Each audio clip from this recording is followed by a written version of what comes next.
যুক্তরাষ্ট্রে তুষারঝড়ে নিহতের সংখ্যা বেড়ে দাঁড়িয়েছে ৫৬ জনে। নিহতদের মধ্যে ২৫ জনই নিউ ইয়র্কের। নিহতের সংখ্যা আরও বাড়তে পারে বলে আশঙ্কা করা হচ্ছে। বৈরী আবহাওয়ার কারণে ঘর থেকে বার হতে পারছেন না বাসিন্দারা।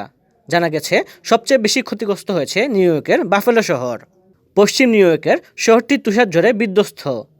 বিদ্যুৎ সংযোগ সহ সেখানকার জরুরি পরিষেবা বন্ধ রয়েছে। সব মিলিয়ে বড়দিনের ছুটিতে উৎসবের বদলে স্থবির হয়ে গেছে আমেরিকার জনজীবন। ব্রিটিশ সংবাদ মাধ্যম বিবিসি জানিয়েছে, বড়দিনে ৫৫ মিলিয়নের বেশি আমেরিকান শীতল বায়ুর সতর্কতার অধীনে রয়েছেন। এবারের ঝড় বাফেলোর ইতিহাসে সবচেয়ে ধ্বংসাত্মক এবং ভয়ঙ্কর বলে আখ্যা দিয়েছেন নিউ ইয়র্কের গভর্নর ক্যাথি হ্যাচুল।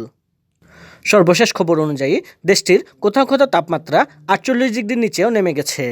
প্রবল ঠান্ডার কারণেই নিমিষেই বরফে পরিণত হচ্ছে ফুটন্ত পানি। ইতিমধ্যেই কয়েক হাজার ফ্লাইট বাতিল করা হয়েছে। নিউ ইয়র্ক, বাফেলো ছাড়াও ওহাইও, কনসাস ও কলোরাডোতেও ঠান্ডার কারণে অনেক মানুষের মৃত্যু হয়েছে। সবচেয়ে বেশি ঠান্ডা পড়েছে পশ্চিমাঞ্চলের রাজ্য মন্টানাতে। সেখানের তাপমাত্রা -৫০ ডিগ্রি সেলসিয়াসের নিচে নেমে গেছে।